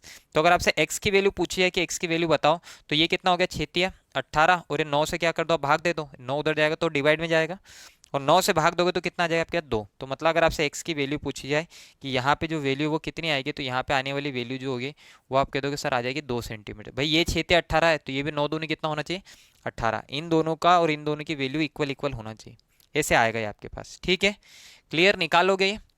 चलो हम लोग आगे देखते हैं, ये क्वेश्चन आएंगे, अभी घबराओ मत, ये प्रैक्टिस क्वेश्चन है, एग्जाम्पल है, ये सब आएंगे, ये तो अभी मैंने आपको ऐसे सॉल्व करके बताया, आगे आएंगे। अगला देखो, अगला भी क्या कह रहा है आपसे कि ये आपका एक्सटर्नल पॉइंट हो गया, जिस पॉइंट पे कट कर रहे हैं ना उसको आपको वहीं से आपको डिस्टेंस लेना, वो पॉइंट हमने ई ले लिया। एक इसके जीवा है, ये जीवा आपने मान लो इंटरनली जो जीवा, ये जीवा लंबाई ए बी हो गया, और ये वाली लंबाई जो हो गई सी डी हो गई। अब क्या कह रहे हैं कि जिन बिंदुओं पे जहां पे कट हो रहे हैं ना वहां से डिस्टेंस लेना है, इसका ध्यान रखना है ना, ये तो आपको आ जाएगा, इसका ध्यान रखना, ये मैं आपको बना के बताता हूँ। तो ये यहाँ से यहाँ तक की दूरी लो, यहाँ से यहाँ तक की दूरी क्या हो गई आपके पास ए ई हो गई, जिस पॉइंट पे कट करे ना वहीं से अगले पॉइंट की दूरी भी लेना है। तो ए ई हो गया, तो अगला क्या आ गया आपका, क्या आएगा आपके पास, तो अगला आ जाएगा आपके पास बी ई आएगा, क्या आएगा आपके पास बी ई आएगा। नेक्स्ट है, आगे ध्यान दो क्या होगा, ये याद नहीं करना, आप सीधे बनाओ, बनाओगे तो ज़्यादा अच्छा रहेगा। यहाँ से यहाँ तक लो, तो ये वाला क्या हो गया आपके पास सी ई हो गया, क्या हो गया आपके पास सी ई हो गया, और यहाँ से यहाँ तक ले लो, तो यहाँ से यहाँ तक लोगे तो क्या हो जाएगा आपके पास ये डी ई हो जाएगा, ठीक है। तो जो भी आपके सर्कल पे पॉइंट है, वहाँ से जो कटिंग पॉइंट है वहाँ तक की डिस्टेंस अब आपको आपस में क्या कराना है, मल्टीप्लाई कराओगे तो आपस में इक्वल इक्वल आ जाएगी, क्या आ जाएगी आपस में इक्वल इक्वल आ जाएगी। कैसे, देखो यहाँ देखो, यहाँ देखो, ये आपके पास एक लाइन हो गई एक लाइन हो गई, ठीक है। मान लो ये 4 सेंटीमीटर है, और यहाँ से यहाँ तक ये जो टोटल है, यहाँ से यहाँ तक ये जो टोटल है ये आपके पास है 12 सेंटीमीटर, ठीक है, कितनी हो गई है 12 सेंटीमीटर। अब अगर आपसे ये कहा जाए, ठीक है, अगर ये आपसे कहा जाए कि ये वाली जो लेंथ है ये 16 है, ये वाली लेंथ कितनी है 16, दिखाई दे रहा है क्या, देखना हाँ। ये मैं आपसे कह रहा हूँ कि टोटल कितनी है, तो ये टोटल है 12, और ये कितनी है 4, तो आप ये कह दोगे सर ये वाली जो टोटल आएगी ना 12 चौक 48 आ जाएगी, आ जाएगी। अब यहाँ से यहाँ तक आपसे कहा गया कि ये 16 है, तो ये वाली डिस्टेंस बताओ आप, ये वाली डिस्टेंस बताओ, तो आप कह दोगे सर ये आ जाएगी 16 इंटू क्या आ जाएगी एक्स, आ जाएगी 16 इंटू एक्स ही तो होगी भाई, यहाँ से यहाँ तक की डिस्टेंस और यहाँ से यहाँ तक की डिस्टेंस, इनका मल्टीप्लाई कराना, तो ये 16 है और ये क्या हो गया आपके पास एक्स हो गई, ये x हो गई। तो x की वैल्यू अगर आपको निकालना है तो 16 है, देखो 4 से काटो कितनी बार 4 बार, 4 से काटो कितनी बार 3 बार, तो x की वैल्यू कितनी आ रही है आपके पास 3, x की वैल्यू कितनी आ रही है आपके पास 3 आ जाएगी। तो ये वाली डिस्टेंस अगर पूछी गई है तो आप कह दोगे सर ये 3 सेंटीमीटर होगा, ठीक है। इस x की वैल्यू अगर आपसे पूछे तो इस x की वैल्यू कितनी होगी 3 सेंटीमीटर, ठीक। ये एग्जाम्पल आएंगे, आपको घबराना नहीं है, सब सारी चीज़ें आ जाएगी, बस आप क्या करो, मैं आपको एग्जाम्पल बस एक एक समझा रहा हूँ कि क्या होता है। तो आपको ध्यान रखना है कि जब भी आपको जो कटिंग पॉइंट होगा वहां से जो आपकी कॉर्ड डिवाइड हो रही है, जीवा जो विभाजित हो रही है, उनका आपस में क्या करा दो मल्टीप्लाई करा दो, तो अदर जो आपकी कॉर्ड होगी जो दूसरी जीवा होगी उसके पॉइंट का मल्टीप्लाई कराओगे तो वो भी आपस में इक्वल इक्वल हो जाएंगे, ठीक है। नेक्स्ट देखो, पी क्यू स्पर्श रेखा है जो वृत्त को बिंदु ए पर स्पर्श करती है, ठीक है। पी क्यू एक स्पर्श रेखा है जो वृत्त को बिंदु ए पर स्पर्श करती है, ठीक है, बनाते हैं इसको। पी क्यू एक स्पर्श रेखा है, यहाँ से P यहाँ ले लो,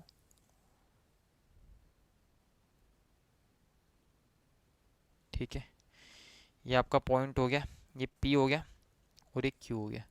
वृत्त को स्पर्श करे कहाँ पर, A पर। कहाँ पर स्पर्श करे, A पर, ठीक है। वृत्त को बिंदु A पर स्पर्श करती है, AB जीवा है ना, AB जीवा है।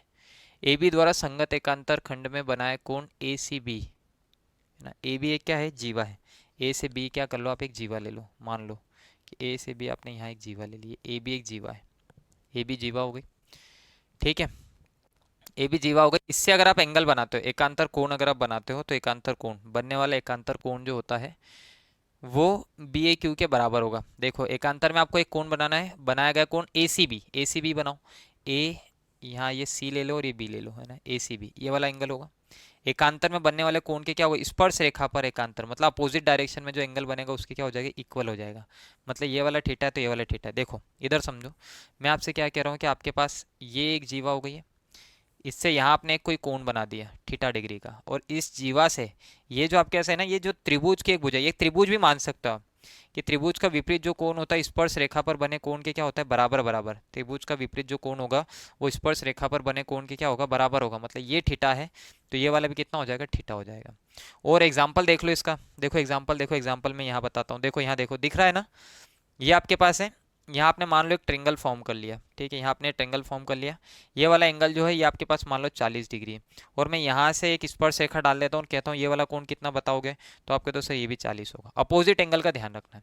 अच्छा मान लो अगर ये नहीं हो, ये नहीं हो और थोड़ा सा अगर मैं आपसे चेंज कर देता हूँ, ठीक है, ये नहीं हो और थोड़ा सा चेंज कर देता हूँ, इधर बनाता हूँ मैं, ठीक है, यहाँ बना देता हूँ। देखो ये हो, अगर ये इस टाइप से अगर आपके पास चले जाए, है ना, इस टाइप से अगर चले जाए कि ये वाला एंगल है और यहाँ से मैंने स्पर्श रेखा डाल दी, ये स्पर्श रेखा डाल दी, तब आपको क्या करना है, तब आपको क्या करना है, ऐसी कंडीशन में आपको ध्यान रखना है कि ये जो एंगल होगा ना, ये जो एंगल होगा इसका ध्यान रखना है, इसके और जिस लाइन पे है उससे एंगल के बराबर नहीं हो सकता, मतलब इसके बराबर नहीं हो सकता है और इसके बराबर नहीं हो सकता, क्योंकि एंगल बने इन पे है। एकांतर क्या होगा, तो ये एकांतर होगा, मतलब ये थीटा है तो ये भी क्या होगा, आपका थीटा होगा।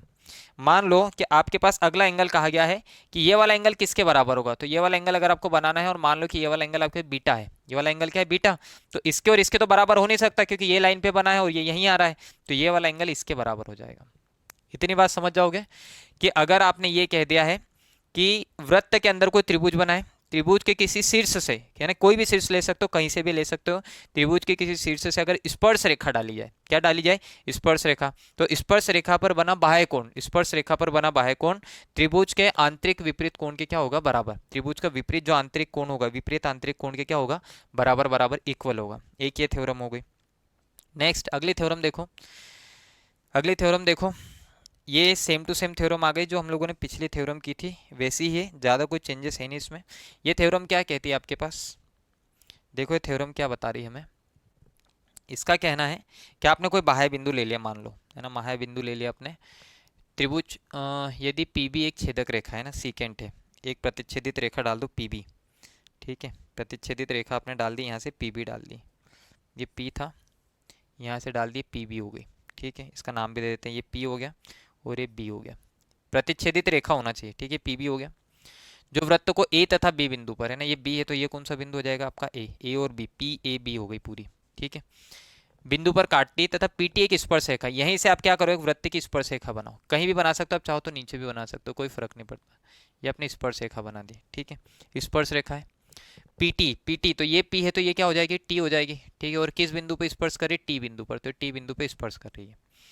तो क्या कह रहा है कि अगर एक प्रतिच्छेदित रेखा और एक स्पर्श रेखा हो तो ये कहा गया है कि यहाँ की जो दूरी होगी, मतलब PA इंटू यहाँ से यहाँ तक की जो दूरी होगी वो क्या होगी आपके पास, PB, बराबर में क्या होता है आपके पास, तो बराबर में स्पर्श रेखा के वर्ग के बराबर, मतलब PT स्क्वायर बराबर। कैसे होगा, देखो यहाँ देखो, इसमें मैंने आपको क्या बताया था कि यहाँ से यहाँ तक की दूरी और यहाँ से यहाँ तक की दूरी कितनी बार आपका मल्टीप्लाई, एक बार हुआ है आपका, ऊपर से देखो ये हो गया यहाँ से यहाँ और यहाँ से यहाँ, यहाँ से यहाँ AE हो गया और यहाँ से यहाँ क्या हो गया आपका BE, इन दोनों का गुणा करो तो यहाँ से यहाँ तक क्या होगा CE और यहाँ से यहाँ तक क्या हो गया DE, इन दोनों के मल्टीप्लाई के बराबर बराबर हो गए। तो बस वही फॉलो करना है, कुछ अलग नहीं लगाना है।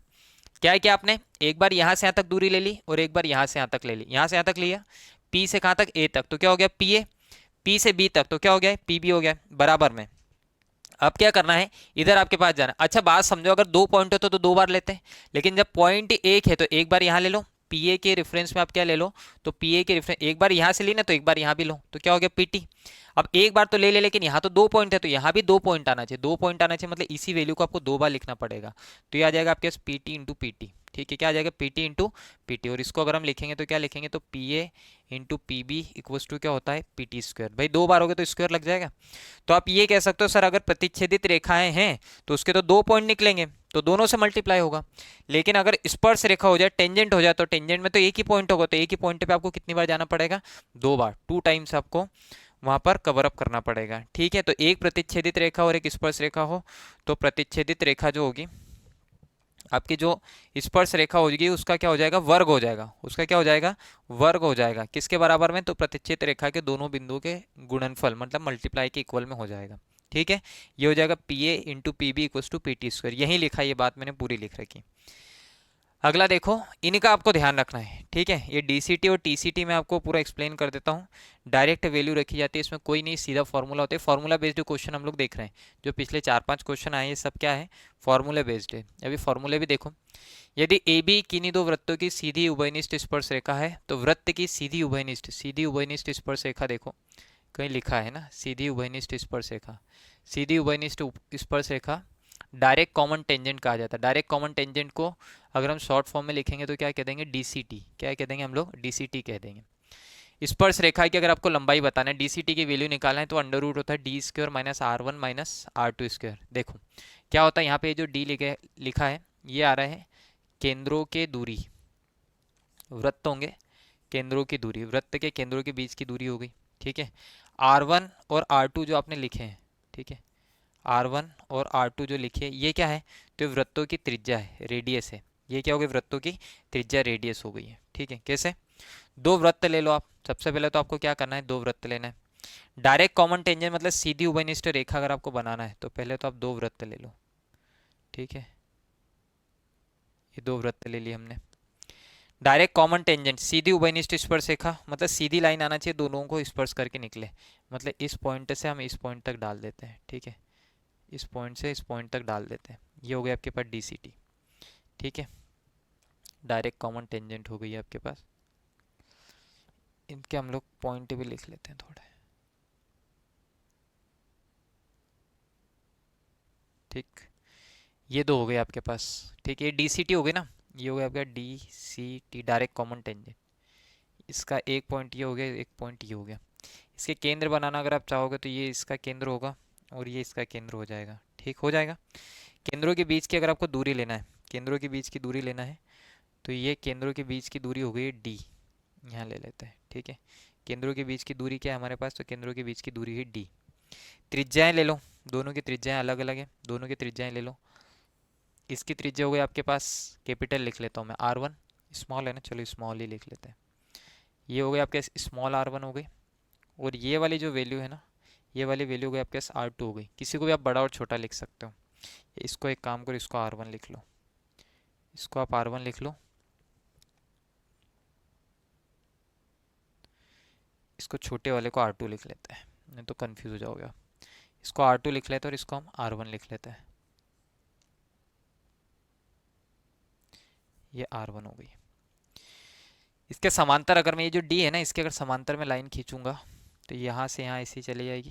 ये समांतर रेखा अगर हम खींच दें तो, समांतर रेखा खींच दे तो यहाँ से यहाँ तक, ठीक है। और इसमें आप ये कह सकते हो कि अगर ये वाली जो लेंथ है, ठीक है, ये वाली लेंथ है, अगर ये डी है, ठीक है, अगर ये वाली लेंथ डी है तो ये वाली वैल्यू भी क्या होगी, डी ही तो होगी। ये वाली वैल्यू कितनी हो जाएगी, डी हो जाएगी। ये पूरी आर वन है, इसको अलग में बना देता है ना, इसको पॉइंट ले लो आप, ए ले लो, यहाँ पे ये वाला पॉइंट ले लो बी, और ये वाला पॉइंट क्या ले लो आप, सी ले लो। स्पर्श रेखा है, आपको पता है स्पर्श रेखा पे बनने वाले कोण कैसे होते हैं, समकोण होते हैं, ठीक है। ये हम लोगों ने ऐसे बना दिया है। ये आपके पास सी है, ये ए है और ये बी। स्पर्श रेखा पर है ना, स्पर्श रेखा पे बनने वाला कोण हमेशा समकोण होता है। केंद्र से स्पर्श रेखा पर बनने वाला कोण समकोण होता है, ये मैंने आपको बता रखा है कि केंद्र से स्पर्श रेखा पर जब आप एंगल ड्रॉ करोगे, इसमें मैंने आपको समझाया था कि जब आप क्या करोगे, स्पर्श रेखा पर केंद्र से कोई कोण बनाते हो तो ये जो बनने वाला कोण होगा ये 90 डिग्री होगा, समकोण होगा। तो ये आपके पास समकोण हो गया, ये वाला एंगल जो होगा ये क्या हो गया आपका, समकोण हो गया, 90 डिग्री हो गया। ये 90 डिग्री हो गया। ये वाली वैल्यू क्या आपके डी सी टी है, ठीक है, ये डी सी टी है। और ये वाली वैल्यू क्या आपके पास डी है, ये वाली वैल्यू क्या है, डी है। अब इस वैल्यू को क्या कहा जाए, इसको क्या कहा जाए, इसको क्या कहा जाए, तो आप ये कह दो सर यहाँ से यहाँ तक अगर आर टू है तो ये वाली और ये वाली बराबर होगी, मतलब ये आर टू है तो ये भी क्या हो जाएगी आर टू। तो मुझे सिर्फ इतना पार्ट अगर बताना है, मुझे सिर्फ अगर यहाँ तक का पार्ट बताना है कि यहाँ वाला पार्ट है क्या होगा, तो आपको मान लो देखो ना ये पूरी 10 है और ये 8 है, तो ये वाला भाग कितना होगा, तो ये टोटल 10 है, 10 में से 8 को माइनस कर दो तो बचा हुआ 2। मतलब ये वैल्यू बताना है तो हम क्या कहेंगे, तो इसे हम कह देंगे R one minus R to.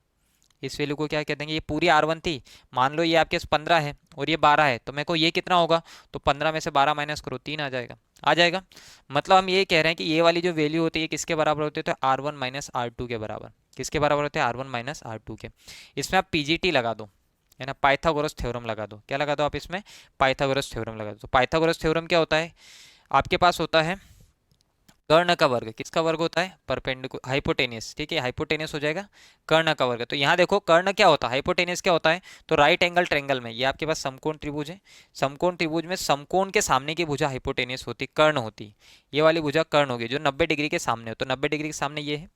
तो कर्ण का वर्ग मतलब किसका हो जाएगा, डी स्क्वायर हो जाएगा। कर्ण का वर्ग बराबर लंब, है ना, परपेंडिकुलर स्क्वायर, ठीक है, परपेंडिकुलर स्क्वायर। तो परपेंडिकुलर मतलब ये वाला हो गया, तो इसका स्क्वायर करोगे तो इसका स्क्वायर क्या हो जाएगा, तो इसका स्क्वायर हो जाएगा R one minus R two square. क्या हो जाएगा, R one minus R two square plus कर्ण का वर्ग बराबर लंब का वर्ग धन आधार का वर्ग, है ना। तो आधार क्या हो जाएगा, ये आपके पास कर्ण हो गया है, ये लंब हो गया, तो ये हो जाएगा आधार, मतलब क्या हो जाएगा आपके पास डी सी टी स्क्वायर। क्या हो जाएगा, ये आपके पास डी सी टी स्क्वायर हो जाएगा ये, ठीक है। Hypotenuse square equals to perpendicular square plus base square. अब आपको क्या करना है, तो आपको डी सी टी की वैल्यू चाहिए, तो इसको इधर ले जाएंगे और जब हम इसको ट्रांसफर करेंगे तो ऐसा नहीं होगा, D C T square equals to आपके पास आ जाएगा डी स्क्वायर माइनस, क्योंकि इधर प्लस में तो उधर जाके माइनस होगा, तो माइनस आर स्क्वायर, ऐसा हो जाएगा आर माइनस आर स्क्वायर। अब मुझे तो डी सी टी स्क्वायर होना चाहिए, मुझे सिर्फ डी सी टी चाहिए, मुझे सिर्फ और सिर्फ क्या चाहिए, डी सी टी चाहिए। तो मुझे अगर सिर्फ और सिर्फ डी सी टी चाहिए तो डी सी टी की अगर मैं वैल्यू निकालूं तो डी सी टी की वैल्यू क्या करेंगे, तो इधर से वर्ग हटेगा तो इधर अंडर रूट लग जाएगा और अंडर रूट लिखेंगे तो आएगा डी स्क्वायर माइनस क्या आ जाएगा, R one minus R two, और ये पूरे का होल स्क्वायर आ जाएगा ये, ठीक है। तो आप ये कह सकते हो, ये मैंने आपको पाइथागोरम से पूरा प्रूफ करके बताया है, पर आपको प्रूफ नहीं करना, आपको सिर्फ इतना ध्यान रखना है कि अगर डी सी टी मतलब डायरेक्ट सीधी स्पर्श रेखा की वैल्यू पूछी जाए तो D square minus R one minus R two square होता है। एक्सप्लेनेशन हर बात का है, कोई डायरेक्ट वैल्यू नहीं आती है, आप चाहो तो निकाल सकते हो, क्योंकि मैं तो भूल जाता था, तो मैं हर बार निकाल लेता था, मैं भूल जाता था वैल्यू। क्योंकि इसमें क्या होता है ना, आपको बहुत सारे यूट्यूबर या बहुत सारे आपको टीचर्स कहेंगे इसको याद कर लो कि जब डी सी टी आए तो माइनस होता है और टी सी टी आ जाए तो प्लस होता है। मैं आपको याद करने के लिए नहीं कह रहा हूँ, क्योंकि मैं कंफ्यूज हो जाता था कि कब प्लस होगा और कब क्या होगा, माइनस होगा। मैं प्लस और माइनस में कंफ्यूज हो जाता था, इसलिए मैं क्या कर लेता, इसको हर बार ड्रॉ कर लेता था। मेरे लिए इसको ड्रॉ करना बहुत आसान होता, तो मैं ड्रॉ कर लेता, कंफ्यूजन नहीं हो। क्वेश्चन है ना, आप 5 सेकंड में करने की कोशिश तो करो, पर अगर मान लो बाई चांस अगर आपकी प्रैक्टिस कम है, प्रैक्टिस बहुत ज़्यादा हुई, तब तो आपको डायरेक्ट याद है कि डी सी टी मतलब प्लस होगा और टी सी टी अभी आगे बनूंगा तो माइनस होता है, ये आपको वैल्यू डायरेक्ट याद हो जाती है, माइनस और प्लस होता है दोनों में। पर अगर आप कंफ्यूज हो रहे हो, कहीं भी दिक्कत आ रही है, तो फिर आप ये ड्रॉ कर सकते हो, ठीक है। अब इसका देखो टी सी टी अगर आपसे पूछा जाए, ठीक है, ये बना लोगे ना, सीधी उभयनिष्ठ स्पर्श रेखा होती है, ठीक है। अब अगर मान लो आपसे ये डायग्राम नहीं पूछा और आपसे ये कहा जाए, यदि P Q is a transverse common tangent line of two circle then length of transverse common tangent is, है ना, ए बी नहीं है, पी क्यू ले लो या तो कोई भी ले लो, है ना, अलग अलग नाम मत लो, इसको एक ही ले लो, पी क्यू ले लो मान लो, है ना।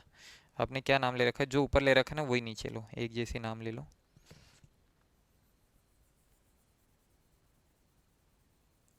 ऊपर पी क्यू लिखा है तो यहाँ भी पी क्यू लिख देते हैं, देखो P Q. Transverse common tangent कैसे बनाओगे, ये एक सर्कल हो गया, एक और बना देते हैं, ठीक है।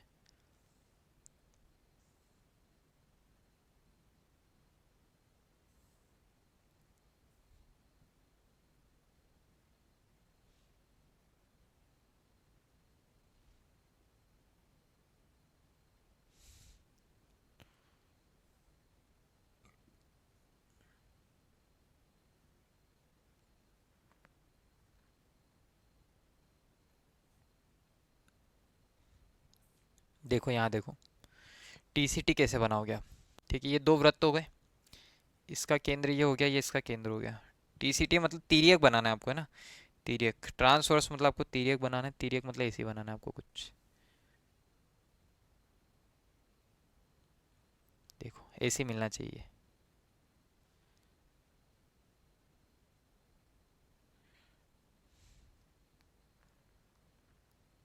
ठीक है, ये ट्रांसवर्स कॉमन टेंजेंट होती है। इसके नाम आपको दे रखा है, इसका नाम क्या है, पी क्यू है ना।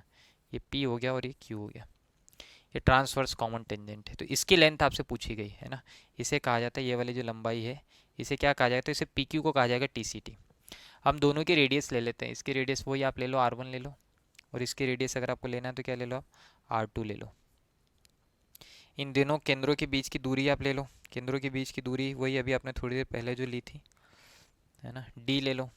कि केंद्रों के बीच की दूरी कितनी हो गई है, डी हो गई है। कितनी हो गई है, डी हो गई है। अब ये अगर डी है तो इसी एक और लाइन आ जाओ। ठीक है, ये अगर आपके पास डी आ रही है तो इसी का आपको क्या करना है, एक और बना देना है। ठीक है, ये वाली अगर डी है, सेम टू सेम लेना है ना, अलग अलग नहीं लेना है, इसलिए हम ऐसा कर रहे हैं। यहाँ से कहीं निकलेगी, ऐसी जाएगी या आगे की तरफ जाएगी। अब यहाँ अगर आप समझोगे, ये आर वन है, ये वाली दूरी हमने कितनी ले ली, तो ये वाली डी ले ली, ये वाली दूरी डी है, तो ये डी है तो ये भी क्या होगा, डी। दोनों मैंने लाइन एक जैसी ली तो बराबर बराबर होगी। अगर ये डी है और यहाँ पे ये वाली तेज समांतर चतुर्भुज अगर हम लगाएंगे, तो ये अगर आर वन है तो ये वाला भी क्या हो जाएगा आपके पास, आर वन हो जाएगा। ये वाला भी क्या हो जाएगा आपके पास, आर वन हो जाएगा। तो यहाँ अगर आप देखोगे तो देखो, इस पॉइंट को हम नाम दे देते पी क्यू, और इसको क्या दे देते हैं, आर दे देते हैं। इसको क्या दे देते हैं हम, आर दे देते हैं। अब यहाँ समझते जाओ, जरा समझते जाओ यहाँ पे क्या हो रहा है।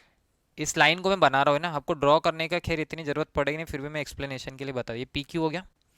यहाँ से अगर आप देखोगे तो ये पॉइंट आपके पास क्या हो गया है, आर हो गया है ना। और ये वाली एक वैल्यू है यहाँ से आता है, इसकी वैल्यू डी है। ये वाली वैल्यू आपके पास देखोगे, ये तिर्यक उभयनिष्ठ स्पर्श रेखा है, तिर्यक उभयनिष्ठ स्पर्श रेखा, ये वाली value P Q. P Q मतलब ये हो गया आपका टी सी टी। क्या हो गई आपके पास, टी सी टी। यहाँ से यहाँ तक की दूरी अगर आप देखो क्यू से आर तक, तो ये क्या था, आर टू, ये आर वन है ना, ये आर वन है तो ये भी आर वन हो गया। तो यहाँ से आते कि टोटल डिस्टेंस अगर हम देखेंगे तो ये वाली क्या हो जाएगी, R one plus R two हो जाएगी। अब आप एक बात जानते हो कि केंद्र से स्पर्श रेखा पर बना कोण 90 डिग्री होता है, यहाँ बनेगा, है ना। ये केंद्र हो गया और केंद्र से ये स्पर्श रेखा हो रही है ना, स्पर्श रेखा, स्पर्श रेखा पे बना कोण कितने डिग्री को, 90, तो ये 90 डिग्री हो जाएगा। ये 90 डिग्री हो गया। इसमें आप क्या लगा दो, पाइथागोरस थ्योरम लगा दो, पीजीटी लगा दो, पाइथागोरस थ्योरम। कर्ण का वर्ग, कर्ण मतलब ये होगा, है ना, हाइपोटेनस ये होगा 90 डिग्री के सामने का, मतलब ये हो जाएगा डी स्क्वायर इक्वस टू लंब का वर्ग। लंब ये हो गया आपके पास, ये हो गया, मतलब हो गया आपके पास R one plus R two, इसका स्क्वायर हो गया। प्लस में क्या होता है, आधार का वर्ग, आधार इसको मान लो, मतलब क्या हो जाएगा, टी सी टी स्क्वायर। मुझे टी सी टी की वैल्यू चाहिए, तो T C T square equals to, इसको उधर ले जाओगे तो ये हो जाएगा D square minus R one plus R two का स्क्वायर, ऐसा हो जाएगा। इससे आपको क्या पता चल गया, तो इससे आपको टीसीटी का स्क्वायर पता चल गया। मुझे तो क्या चाहिए, टीसीटी चाहिए, तो वर्ग हटाना पड़ेगा। वर्ग हटाओगे तो इधर क्या लग जाएगी, करनी, और इधर करनी लगाओगे तो करनी में क्या आएगा आपके पास, तो करनी में जाएगी D square minus R one plus R two square. ठीक है, minus R one plus R two square. ये प्रूफ हो गया ना कि ट्रांसवर्स कॉमन टेंजेंट की अगर वैल्यू पूछी जाए तो वो होती है D square minus R one plus R two का होल स्क्वायर, प्लस अगर आपके पास डी सी टी मतलब सीधी उभयनिष्ठ सीधी रेखा की अगर वैल्यू पूछे, ये सीधी वाली लाइन, इसकी वैल्यू अगर आपसे पूछी जाए कि इसकी वैल्यू बताओ, तो इसकी वैल्यू होती है D square minus R one minus R two का होल स्क्वायर। ठीक है, तो ये आपके पास बेसिक्स थ्योरम्स थी, मेजर थ्योरम थी जो सर्कल में पूछी जाती है। एक ये है, इसको देख लो, ये भी प्रूफ करने वाली है। ये सारे है ना फॉर्मूला बेस्ड है, इसमें कोई अलग चीज़ें नहीं, सब फॉर्मूला बेस्ड है। फॉर्मूला बेस्ड है कैसे, ये आपके पास एक वृत्त है, वृत्त क्या, बाह्य स्पर्श रेखा, मतलब क्या करो, एक चतुर्भुज बना लो, और चतुर्भुज की भुजाओं से होके आपका क्या जा रहा है, वृत्त जा रहा है। चतुर्भुज की भुजाओं को टच करके आपने इंटरनली क्या बना दिया, कि सर्कल बना दिया है। ठीक है, सर्कल बना लिया।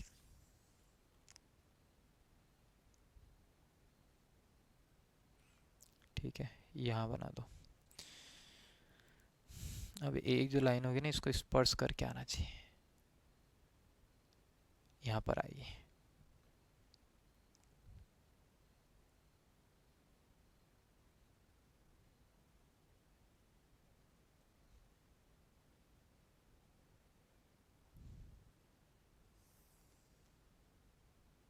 ऐसे, ठीक है, इनके नाम है चारों शीर्षों के, है ना, ऐसे कहीं भी बना सकते हो, ए बी सी और डी।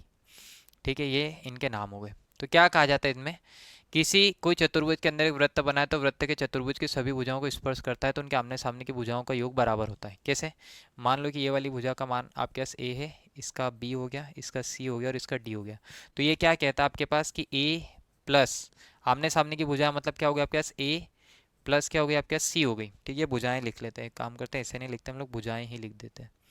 आमने सामने की भुजाएं मतलब आपसे ये कहा गया है कि ए बी प्लस सामने की भुजा कौन सी हो गई सी डी, ये ए बी होगा और सामने की भुजा क्या होगी सी डी, बराबर में आमने सामने की दूसरी भुजा मतलब क्या हो जाएगी आपके बी सी प्लस क्या हो जाएगी ए डी हो जाएगी। देखो कैसे, ये वाली अगर आपके 7 सेंटीमीटर है, मान लो कहा जाए कि ये वाला कितना है, ये वाला 7 सेंटीमीटर, ये 10 है, टोटल कितना हो गया 17। अगर ये कहा जाए ये 12 है तो ये कितना होगा, तो आपको ये 17 है तो ये भी 17 होना चाहिए, तो 17 में से अगर ये 12 है तो ये कितना होगा 5 होगा। या मान लो ऐसा नहीं लिखा है, ऐसा नहीं लिखा है और आपके सामने लिखा है कि ये वाली जो नीचे वाली लाइन है, ये वाली जो लाइन है 15 सेंटीमीटर है और ये वाली है 10 सेंटीमीटर और ये कहा गया कि ये 13 सेंटीमीटर है।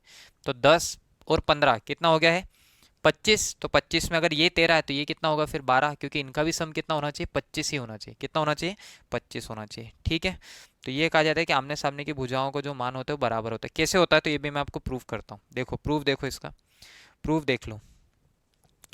ये एक बिंदु है और ये इसकी स्पर्श करके जा रही थी, स्पर्श रेखा होगा। मान लो इसका मान ए है और इसका मान ए है तो ये वाली स्पर्श रेखा है। ये आपने थ्योरम अभी थोड़ी देर पहले देखी कि बाह्य बिंदु से खींची गई स्पर्श रेखाओं की लंबाई, किसी एक बाह्य बिंदु से खींची गई स्पर्श रेखाओं की लंबाई क्या होती है बराबर। तो ये बराबर बराबर होती है, तो हम ये कह सकते हैं कि ये वाला जो मान है, ये वाला मान अगर ए है तो ये भी ए होगा। ऐसे अगर आप देखोगे ये वाली स्पर्श रेखा और ये वाली स्पर्श रेखा देखोगे तो मान लो ये ए था ना, तो ये भी आपके पास ए हो गया, ये भी ए हो गया, कोई सा भी नाम दे सकते हो। ठीक है, ए हो गया, ये बी होगा तो ये भी क्या हो जाएगा बी हो जाएगा। ऐसे आप इधर देखोगे, इसमें अगर आप बनाओगे तो इसमें भी अगर आप बनाओगे तो यहाँ देखो ये अगर सी है तो ये भी क्या होगा सी होगा। इसमें नीचे वाले में अगर आप बनाना चाहो कि नीचे वाले में भी एक ड्रॉ कर देते हैं, तो नीचे वाले में अगर हम ड्रॉ करेंगे तो नीचे देखो इसमें अगर ड्रॉ करेंगे और ये कह रहा हूँ मैं कि अगर ये डी है तो ये भी क्या होगा डी होगा, हो जाएगा ना। अब आमने सामने का थोड़ा जोड़ो, है ना, आमने सामने का जोड़ो, ए बी को जोड़ो तो ए बी में क्या आ जाएगा ए प्लस बी हो रहा है, प्लस सी डी में देखो, सी डी में देखो इसमें जोड़ो तो इसमें क्या आ रहा है आपके सी प्लस डी आ रहा है ना, ये वाला सी और ये प्लस डी बराबर। बी सी देखो, बी सी में देखो तो बी सी में अगर हम जोड़ेंगे तो क्या आ जाएगा आपके पास, तो आ जाएगा ए प्लस क्या आ जाएगा डी आ जाएगा। प्लस ए डी में देखो, है ना, ए डी में देखो तो ए डी में देखें तो इसमें क्या आ रहा है आपके बी प्लस सी आ रहा है, तो बी प्लस क्या आ गया सी आ गया। इन सबको क्या करो ओपन करो तो आ जाएगा A plus B plus C plus D equals to, ये आ गया ए प्लस, ये बी आगे ले जाएंगे तो बी आगे चले गए, सी भी आगे ले जाओ सी चले गए और ये डी आ गया ना इक्वल इक्वल।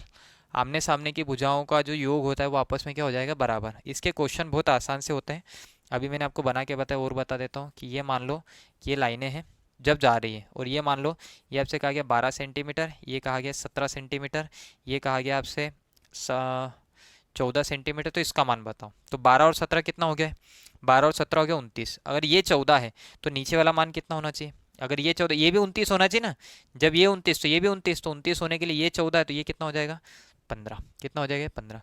तो सारी थ्योरम जो है सर्कल की जितनी थ्योरम थी, जहाँ प्रूव करने का था वहाँ मैंने प्रूव भी कर दिया और जहाँ सिर्फ समझने का था वहाँ समझ लिया। इतनी डिटेल में क्यों बताया मैंने, चाहता तो मैं आपको एक पेज पे सारी बना के बताई, इतनी डिटेल में क्यों बनाया ताकि आपको याद नहीं करना पड़े, है ना, आपको रटने की ज़रूरत ना पड़े, इसीलिए मैंने इतनी डिटेल में इसको बनाया है। ठीक है, इसकी पीडीएफ मैं आपको प्रोवाइड करा दूंगा टेलीग्राम लिंक पर, टेलीग्राम लिंक आपको वीडियो में ही मिल जाएगा, वहाँ पे आपको सारी थ्योरम मिलेगी। ठीक है, मिड पॉइंट पे अगर आप डालते हो तो वो कॉर्ड को इक्वल डिवाइड कर देगी, अगर आपके पास सर्कल से डिस्टेंस इक्वल है तो कॉर्ड भी इक्वल होगी। ठीक है, अगर आप कॉर्ड की लेंथ इक्वल है तो एंगल भी इक्वल होगा। नेक्स्ट है कि सेंटर पे बनने वाला जो एंगल है वो परपेंडिकुलर का डबल होता है। ठीक, नेक्स्ट है आपके पास डायमीटर से सरकमफेरेंस पे बना एंगल जो होता है वो हमेशा 90 डिग्री होता है। सेम साइड में किसी कॉर्ड से या किसी आर्क से एंगल बनाते हो तो सब जितने एंगल बनेंगे सब इक्वल बनेंगे। नेक्स्ट आपके पास है साइक्लिक क्वाड्रिलेटरल में अपोजिट एंगल जो होते हैं चक्रीय चतुर्भुज में आमने सामने के कोणों को 180 अंश होगा और किसी भी शीर्ष का बाह्य कोण जो होता है वो विपरीत कोण के बराबर होता है। अगला देखो, अगर आप टेंजेंट डालते हो किसी सर्कल में तो दोनों टेंजेंट की जो स्पर्श रेखाओं की जो लंबाई होगी वो बराबर होगी, इक्वल होगी। अगला देखो, अगर आप क्या करते हो इंटरसेक्ट करती है, अगर ये आपकी कॉर्ड जीवाएं जो इंटरसेक्ट करती है तो इंटरसेक्ट से जहाँ इंटरसेक्टिंग पॉइंट है वहाँ से जो डिवाइड है उनका मल्टीप्लिकेशन आपस में बराबर होता है। मैं आसान भाषा में बता रहा हूँ आपको, है ना, कि मल्टीप्लिकेशन जब करोगे तो वो इक्वल इक्वल होगा, चाहे वो इंटरनली डिवाइड करे चाहे एक्सटर्नली कट करे, कैसे भी करे। अगला देखो, अगला ये है कि अगर आपके पास कोई सर्कल है, सर्कल के अंदर कोई ट्रायंगल बना है और उसके सारे वर्टेक्स कहाँ हो जाए, सरकमफ्रेंस पे, परिधि पे आ जाए सभी। और ऐसे त्रिभुज से, है ना, कोई आपका ट्रायंगल बना है, त्रिभुज बना है, ऐसे त्रिभुज से अगर आप टेंजेंट स्पर्श रेखा डाल रहे हो तो स्पर्श रेखा पर त्रिभुज के वर्टेक्स पे बना बाह्य कोण जो होता है त्रिभुज के विपरीत एकांतर कोण के बराबर होगा। ठीक है, इक्वल हो जाएगा। नेक्स्ट है, ये आपके पास होगी एक प्रतिच्छेदित रेखा हो और एक स्पर्श रेखा। तो स्पर्श रेखा जो वर्ग होगा प्रतिच्छेदित रेखाओं के प्रतिच्छेदित बिंदुओं के गुणनफल के बराबर होता है। ये आम भाषा में बोल रहा हूँ मैं ये, ठीक है। यहाँ डी सी टी की वैल्यू तो ये मैंने प्रूव कर दिया कि D C T equals to होता है डी स्क्वायर, मतलब केंद्रों के बीच की दूरी माइनस त्रिज्याओं के अंतर का वर्ग। ठीक है, अगला देखो टी सी टी की वैल्यू अगर पूछी जाए तो टी सी टी मतलब ट्रांसवर्स, ऐसी तिर्यक रेखा की अगर वैल्यू पूछी जाए तो वो होता है कर्णी के अंदर केंद्रों की दूरी का वर्ग माइनस त्रिज्याओं के योग के वर्ग के बराबर। ठीक है, अगला देखो कि अगर आपके पास कोई वृत्त हो और वह कहाँ आ जाए चतुर्भुज के अंदर, तो चतुर्भुज की जो विपरीत भुजाओं का योग होगा वो आपस में क्या हो जाएगा, बराबर। कैसे होगा, तो टेंजेंट वाली थ्योरम से आ जाएगी, टेंजेंट क्या होती है, इक्वल, और इसको जब निकालो तो प्रूफ करने पे आ जाएगा। क्लियर है इतनी बात। तो आज की क्लास में हमने सारी थ्योरम कर ली, पिछली क्लास में मैंने पार्ट्स बताते, इस क्लास में मैंने आपको प्रॉपर्टी एंड थ्योरम बता दिए। तो सर्कल का मैक्सिमम सेक्शन आपका कवर अप हो गया।